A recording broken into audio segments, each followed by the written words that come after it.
स्कंद 11वा अध्याय 15वा भिन्न भिन्न सिद्धींची नावे आणि लक्षणे। भगवान श्रीकृष्ण म्हणतात, योगी जेव्हा इंद्रिये, प्राण आणि मन आपल्या स्वाधीन करून घेऊन चित्त माझे ठिकाणी एकाग्र करतो, तेव्हा त्याच्या समोर पुष्कळ सिद्धी येऊन उभ्या राहतात। उद्धव म्हणाला, हे अच्युता, आपणच योग्यांना सिद्धी देणारे आहात, तेव्हा कोणत्या धारणेने कोणत्या प्रकारची सिद्धी कशी प्राप्त होते आणि त्यांची संख्या किती आहे हे मला सांगा। श्रीकृष्ण म्हणाले, उद्धवा, धारणा योगातील निष्णात योग्यांनी 18 प्रकारच्या सिद्धी सांगितल्या आहेत। त्यांपैकी 8 सिद्धी मुख्यतः माझ्या ठिकाणीच वास करतात। उरलेल्या 10 सत्वगुणाचा विकास झाल्याने साधकाला प्राप्त होतात। त्यांपैकी अणिमा, महिमा आणि लघिमा या 3 सिद्धी शरीराशी संबंधित आहेत। प्राप्ती नावाची इंद्रियांची सिद्धी आहे। लौकिक आणि पारलौकिक पदार्थांचा अनुभव करून देणारी प्राकाम्य नावाची सिद्धी आहे। माया आणि तिच्या कार्यांना आपल्या इच्छेनुसार चालविणे या सिद्धीला ईशिता असे म्हणतात। विषयांमध्ये राहून सुद्धा त्यामध्ये आसक्त न होणे हिला वशिता म्हणतात। आणि ज्याची ज्याची इच्छा करावी ती पूर्णपणे मिळवणे ती कामावसायिता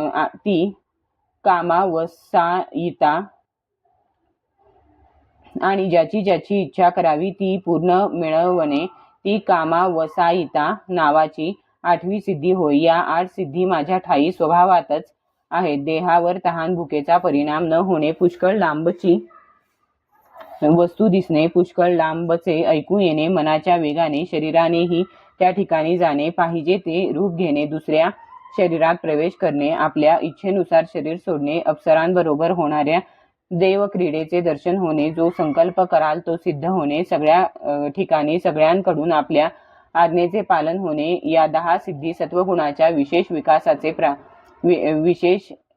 विकासाने प्राप्त होतात। या 10 सिद्धी सत्वगुणाच्या विशेष विकासाने प्राप्त होतात। तिन्ही काळांतील गोष्टी समजणे, शीत उष्ण इत्यादी द्वंद्वाचा त्रास न होणे, दुसऱ्याच्या मनातील विचार ओळखणे, अग्नी, सूर्य, जल, विष इत्यादींच्या शक्ती बोथट करणे आणि कोणाकडूनही पराजित न होणे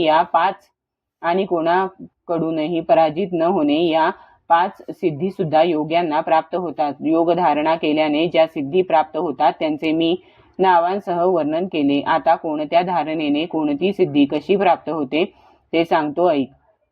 प्रिय उद्धवा, तन्मात्र नावाचे पंचमहाभूतांचे जे सूक्ष्म रूप ते माझेच रूप आहे। जो योगी माझ्या या रूपामध्ये आपल्या मनाची धारणा करतो त्याला अणिमा नावाची सिद्धी प्राप्त होते। आपल्या मनाला महतत्व रूप माझ्यामध्ये जो धारण करतो त्याला महतत्वाकार महिमा नावाची सिद्धी प्राप्त होते। त्याचप्रमाणे एकेका महाभूतामध्ये त्याने मनाची धारणा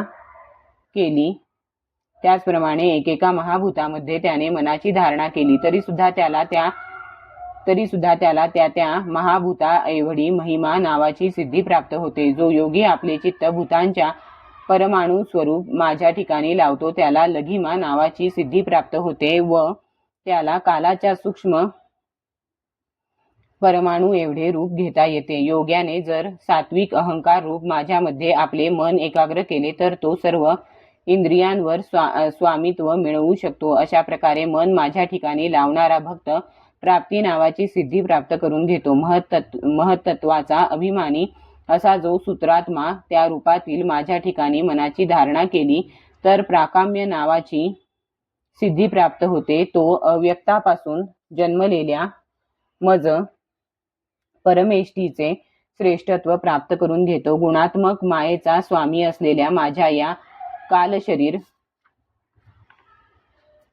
विष्णू स्वरूपामध्ये जो चित्ताची धारणा करील त्याला ईशित्व नावाची सिद्धी प्राप्त होते। त्यामुळे त्याला जीवांना व त्यांच्या शरीरांना प्रेरणा देण्याचे सामर्थ्य प्राप्त होते। विराट, हिरण्यगर्भ व कारण या 3 उपाधींनी रहित म्हणून तुरीय व 6 ऐश्वर्यांनी संपन्न म्हणून भगवान अशी ज्यांना नावे आहेत त्या माझ्या नारायण स्वरूपामध्ये जो योगी मनाची धारणा करतो त्याचे ठिकाणी माझे गुण येतात असा योगी वशिता नावाची सिद्धी प्राप्त करून घेतो।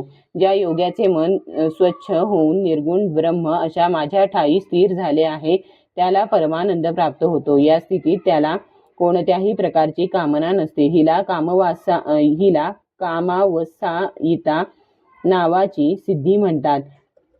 श्वेतद्वीपाचा स्वामी व धर्म रूप अशा माझ्या विशुद्ध स्वरूपात जे आपले चित्त स्थिर करतो तो तहान, भूक, काम, क्रोध, शोक, मोह यांनी त्रासला जात नाही व माझ्या शुद्ध स्वरूपाची त्याला प्राप्ती होते. आकाशात्मा जो समिष्टी प्राण त्या माझ्या स्वरूपात जो मनाने अनाहत नादाचे चिंतन करतो तो दूरश्रवण नावाच्या सिद्धीने युक्त होतो. या सिद्धीमुळे त्या योग्याला आकाशातील निरनिराळ्या वाणी ऐकू येतात. जो योगी डोळ्यांना सूर्यामध्ये आणि सूर्याला डोळ्यांमध्ये एकरूप करतो आणि त्या दोनोंमध्ये मनाने माझे ध्यान करतो त्याची दृष्टी सूक्ष्म होते. त्याला दूरदर्शन नावाची सिद्धी प्राप्त होते आणि तो सगळे विश्व पाहू शकतो. मन आणि शरीराला प्राणवायूसह माझ्याशी जोडून जो माझी धारणा करतो, मन आणि शरीराला प्राणवायूसह माझ्याशी जोडून जो माझी धारणा करतो त्याला मनोजव नावाची सिद्धी प्राप्त होते. त्यामुळे तो योगी जेथे मन जाईल तेथे शरीराने त्याच क्षणी जाऊ शकतो. ज्यावेळी योगी मनाला उपादान कारण बनवून ज्या कोणाचे रूप धारण करू इच्छितो ते रूप तो आपल्या मनाप्रमाणे धारण करतो, कारण त्याने आपले मन माझ्याशी जोडलेले असते. जो योगी दुसऱ्या शरीरात प्रवेश करू इच्छितो त्याने अशी भावना करावी की आपण त्याच शरीरात आहोत. असे केल्याने त्याचा प्राणवायू धारण करतो. असे केल्याने त्याचा प्राण वायू रूप धारण करतो आणि भ्रमर जसा एका फुलावरून दुसऱ्या फुलावर सहज जातो त्याप्रमाणे तो आपले शरीर सोडून दुसऱ्या शरीरात प्रवेश करतो. योग्याला जर शरीराचा त्याग करावयाचा असेल तर त्याने टाचेने गुदद्वार दाबून धरून प्राणवायूला अनुक्रमे हृदय, छाती, कंठ आणि मस्तकात घेऊन जावे. नंतर ब्रह्मरंध्राच्या मार्गाने त्याला ब्रह्मामध्ये लीन करून शरीराचा त्याग करावा. देवतांच्या विहारस्थलांमध्ये क्रीडा करण्याची इच्छा असेल त्याने माझ्या ठिकाणच्या सत्वगुणाचे ध्यान करावे. त्यामुळे सत्वगुणाच्या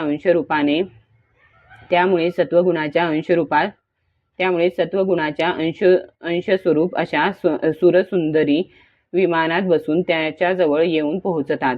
माझ्याशी परायण झालेल्या ज्या योग्याने सत्यसंकल्प रूप अशा माझ्यामध्ये चित्त स्थिर केले असेल त्याचा संकल्प सिद्ध होतो. मनाने ज्यावेळी जो संकल्प तो करतो त्याच वेळी त्याचा तो संकल्प सिद्ध होतो. ईशित्व आणि वशित्व अशा